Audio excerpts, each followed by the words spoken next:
નમસ્તે મિત્રો, હું છું નવરંગ સાયન અને સ્વાગત છે આપનું આઈ એમ ગુજરાતના અમેરિકા સ્પેશિયલ ન્યૂઝ બુલેટિનમાં.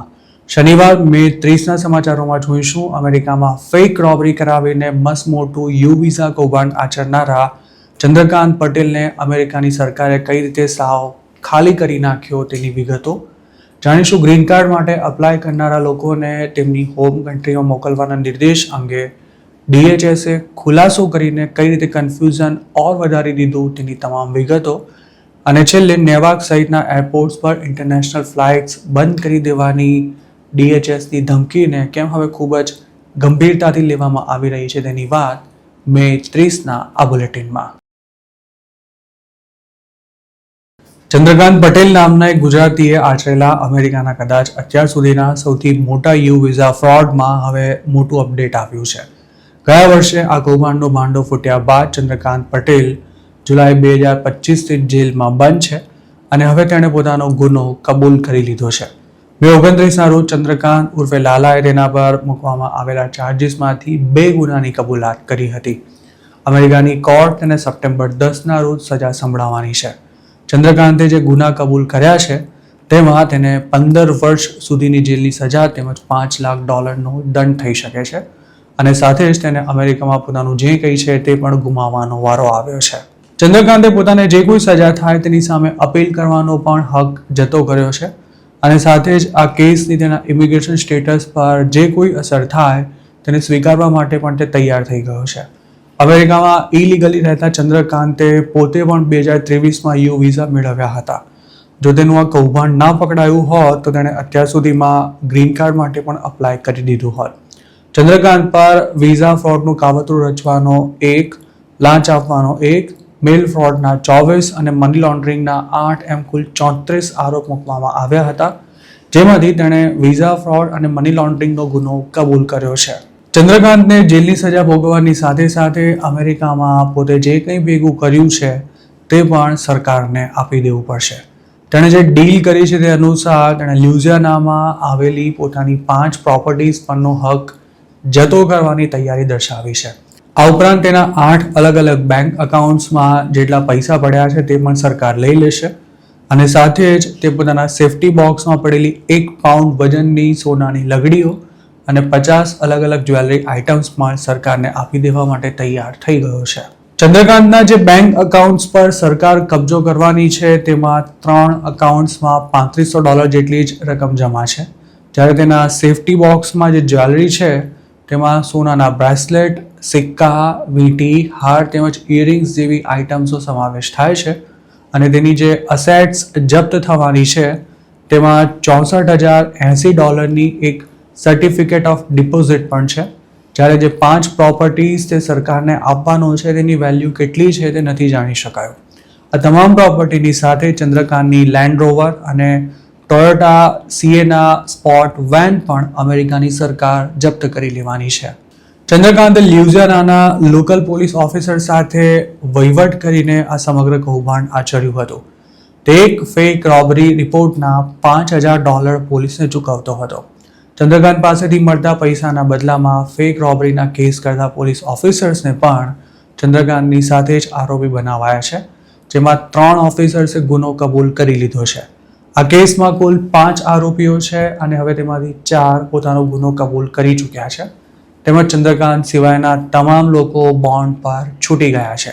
જ્યારે ચંદ્રકાંત ઉર્ફે લાલો ઇલીગલ એલિયન હોવાથી તેમજ તેના પર ફ્લાઇટ રિસ્ક હોવાને કારણે તેને હજુ જેલમાંથી નથી છોડાયો.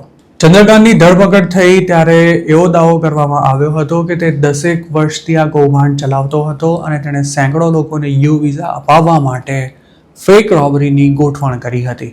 ચંદ્રકાંતના મોટાભાગના ક્લાયન્ટ્સ ગુજરાતીઓ જ હતા અને 2022થી 24માં તેણે જેટલા લોકો સાથે વ્યવહાર કર્યો હતો તેવા 25 ગુજરાતીઓનું લિસ્ટ પણ ડિપાર્ટમેન્ટ ઓફ જસ્ટિસ દ્વારા રિલીઝ કરાયું હતું.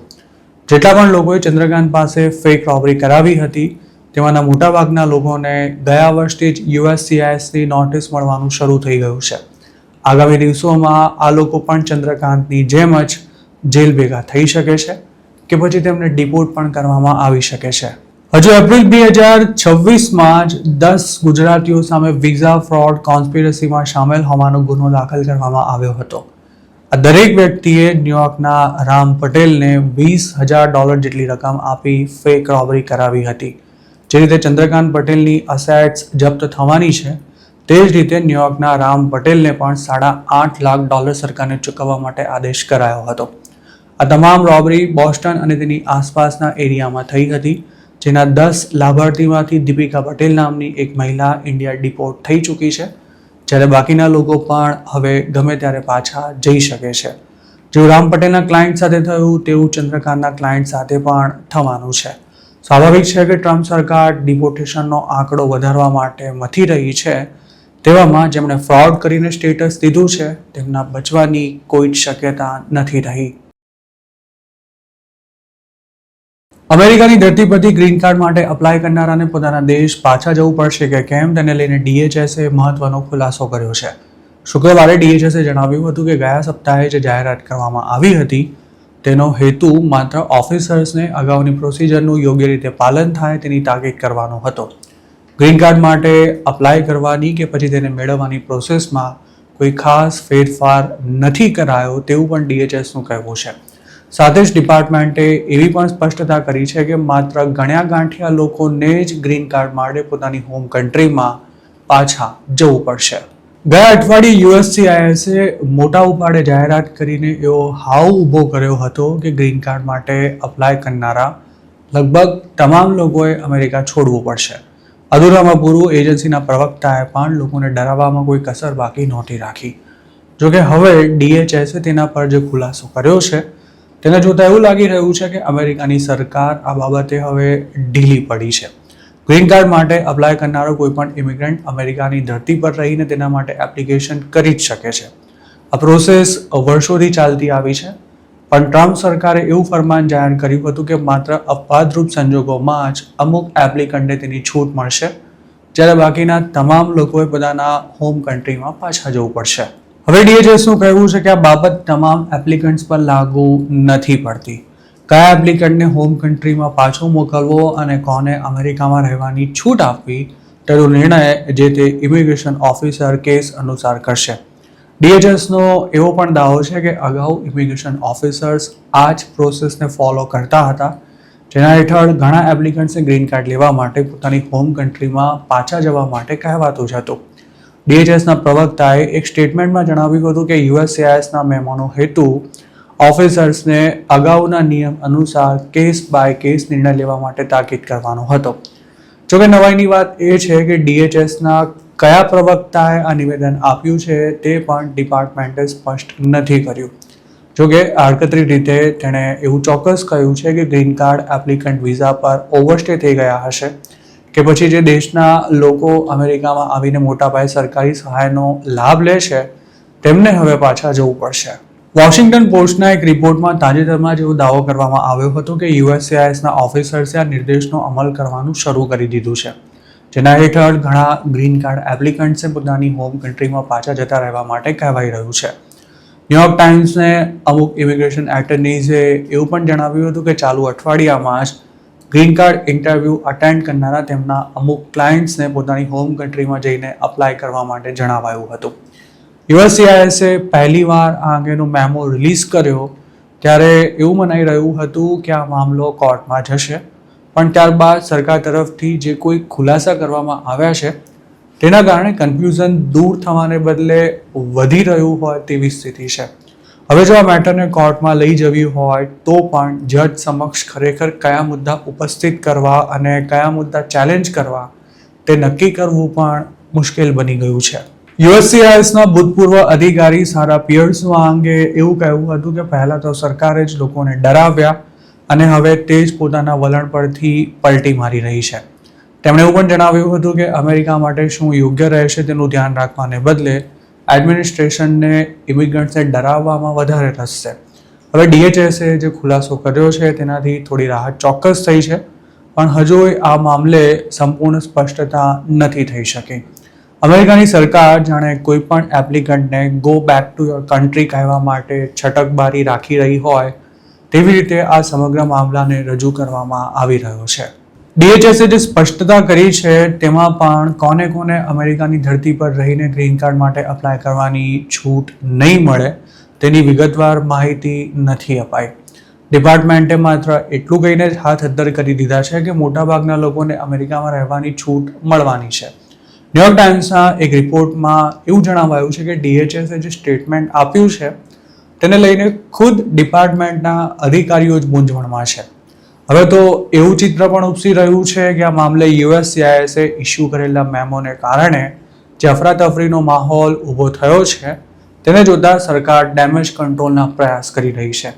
જોકે ટ્રમ્પ એડમિનિસ્ટ્રેશન એવું કહેવાની પણ સ્થિતિમાં નથી કે અગાઉની સિસ્ટમ રાબેતા મુજબ ચાલુ રહેશે. જો સરકાર આ વાતનો સ્વીકાર કરી લે તો તેની એન્ટી ઇમિગ્રન્ટ ઇમેજ દૂરધાણી થઈ જાય તેમ છે. આમ ગુજરાત દ્વારા પહેલા જ જણાવાયું હતું કે ટ્રમ્પ સરકાર એવા લોકોને ટાર્ગેટ કરવા માંગે છે કે જેમણે સ્ટુડન્ટ અથવા વિઝિટર જેવા નોન ઇમિગ્રન્ટ વિઝા પર અમેરિકામાં એન્ટ્રી લીધા બાદ કોઈ US સિટીઝન સાથે મેરેજ કરીને ગ્રીન કાર્ડ માટે અપ્લાય કર્યું છે. આ ઉપરાંત ઇલીગલી બોર્ડર ક્રોસ કરનારા કે પછી વિઝા પર ઓવરસ્ટે થનારા પણ ઘણા લોકો ગ્રીન કાર્ડ લેવા માટે US સિટીઝન સાથે સાચા ખોટા મેરેજ કરતા હોય છે. આવા લોકો માટે હવે તકલીફ એ ઊભી થઈ છે કે જો તેમને ગ્રીન કાર્ડ માટે હોમ કન્ટ્રીમાં પાછા મોકલી દેવાય તો ટેકનિકલી તેમણે અમેરિકાના ઇમિગ્રેશન લોનો ભંગ કર્યો છે તેવું કારણ આપી તેમનો ગ્રીન કાર્ડ એપ્લિકેશન પ્રોસેસ કરવાની ઇનકાર કરી શકાય છે. હોમલેન્ડ સિક્યોરિટી ડિપાર્ટમેન્ટે ન્યૂ જર્સીના નેવાક એરપોર્ટ પર ઇન્ટરનેશનલ ફ્લાઇટ્સનું આવન જાવન રોકી દેવાની ચેતવણી આપી છે. DHSના સેક્રેટરી માર્કવિન મલિને તાજેતરમાં જ ફોક્સ ન્યૂઝને આપેલા ઇન્ટરવ્યુમાં જણાવ્યું હતું કે સ્ટેટની લોકલ પોલીસ નોર્ધન ન્યૂ જર્સીમાં ફેડરલ ઓફિસર્સને સહકાર ન આપી રહી હોવાથી ટ્રમ્પ એડમિનિસ્ટ્રેશન નેવાક એરપોર્ટ પર ઇન્ટરનેશનલ ટ્રાવેલર્સ અને કાર્ગોને પ્રોસેસ કરવાનું બંધ કરી શકે છે. તેણે એમ પણ કહ્યું હતું કે જો આ સ્થિતિમાં કોઈ સુધારો ના થયો તો જલ્દી આ અંગે પગલું લેવું પડશે. DHSના સેક્રેટરીની ફરિયાદ છે કે ઇમિગ્રેશન એજન્ટ્સ ન્યૂ જર્સીના ડિટેન્શન સેન્ટરમાં આવજા કરી શકે તે માટે લોકલ પોલીસ સપોર્ટ નથી કરી રહી અને જો ઇમિગ્રેશન એન્ફોર્સમેન્ટ અંગે ન્યૂ જર્સીએ પોતાનું વલણ ન બદલ્યું તો એરપોર્ટ પર તૈનાત કસ્ટમ ઓફિસર્સને પાછા બોલાવી લેવાશે. જો ઇન્ટરનેશનલ ફ્લાઇટ્સમાં આવતા પેસેન્જર્સને પ્રોસેસ કરવા માટે કસ્ટમ્સ ઓફિસર્સ જ નહીં હોય તો આ પેસેન્જર્સને અમેરિકામાં એન્ટ્રી નહીં મળે. અમેરિકાની વિવિધ એરલાઇન્સ ટ્રમ્પ એડમિનિસ્ટ્રેશનની આ ધમકીને ખૂબ જ સિરિયસલી લઈ રહી છે. જો આમ થયું તો ભારે અફરાતફરી ભર્યો માહોલ ઊભો થશે તેવું પણ તમામ એરલાઇન્સનું માનવું છે. પણ આ અંગે કોઈ એરલાઇન્સ મીડિયા સામે કશું જ બોલવા માટે તૈયાર નથી. એક્ટિંગ એટર્ની જનરલ ટોડ બ્લાન્કે પણ ફોક્સ ન્યૂઝ સાથે વાત કરતા કહ્યું હતું કે છેલ્લે કોઈ ઓપ્શન નહીં વધે તો સરકાર આ પગલું લઈ શકે છે જેની તમામ સેન્ચ્યુરી સિટીઝને અસર થશે. તેમણે એમ પણ જણાવ્યું હતું કે આપણે તમામ ઓપ્શન્સ વિચારી રાખવા પડશે અને સ્થિતિની ગંભીરતાને ધ્યાનમાં રાખવાની સાથે સાથે પ્રેસિડેન્ટ ટ્રમ્પ આ અંગે શું વિચારે છે તેના આધારે કોઈ આખરી નિર્ણય લેવાશે. ગત મંગળવારે પણ DHSના સેક્રેટરીએ કહ્યું હતું કે ટ્રમ્પ એડમિનિસ્ટ્રેશન ઇમિગ્રેશન એન્ફોર્સમેન્ટમાં મદદ ન કરનારા તમામ સેન્ચ્યુરી સિટીઝના એરપોર્ટ પર ઇન્ટરનેશનલ પેસેન્જર્સ અને કાર્ગોનું પ્રોસેસિંગ અટકાવી દેવા માટે વિચારી રહ્યું છે. જો આમ થશે તો ડેમોક્રેટિક સ્ટેટ્સમાં આવેલા ઇન્ટરનેશનલ એરપોર્ટ્સનું કામકાજ ખૂબ જ ખરાબ રીતે પ્રભાવિત થઈ શકે છે. આવતા મહિને જ FIFA વર્લ્ડ કપની શરૂઆત થઈ રહી છે અને તે જ વખતે જો ટ્રમ્પ સરકારે આવું કોઈ ત્રાગુ ઊભું કર્યું તો લાખો પેસેન્જર્સ રજડી પડશે. વર્લ્ડ કપની ફાઇનલ મેચ નેવાક એરપોર્ટથી 12 માઇલ દૂર આવેલા ઇસ્ટ રુથરફોર્ડમાં જુલાઈ 19ના રોજ યોજાવાની છે. અમેરિકાના મીડિયામાં તાજેતરમાં જ એવા અહેવાલ આવ્યા હતા કે DHSના સેક્રેટરીએ ખાનગીમાં ટ્રાવેલ એક્ઝિક્યુટિવ્સને આ અંગે ચેતવણી પણ આપી દીધી છે.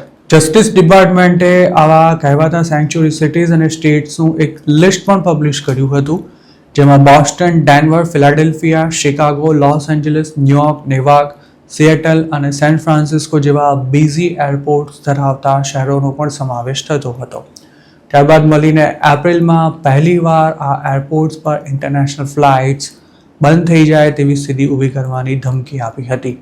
ડેમોક્રેટ્સનું આ બાબતે એવું કહેવું હતું કે ઇમિગ્રેશન એન્ડ કસ્ટમ્સ એન્ફોર્સમેન્ટ તેમજ કસ્ટમ્સ એન્ડ બોર્ડર પ્રોટેક્શનનો દુરુપયોગ અટકાવવા કાયદામાં સુધારો કરવો જરૂરી છે. US ટ્રાવેલ એસોસિએશને પણ ચેતવણી આપી છે કે જો આમ થયું તો તેની અસર ખૂબ જ ગંભીર હશે.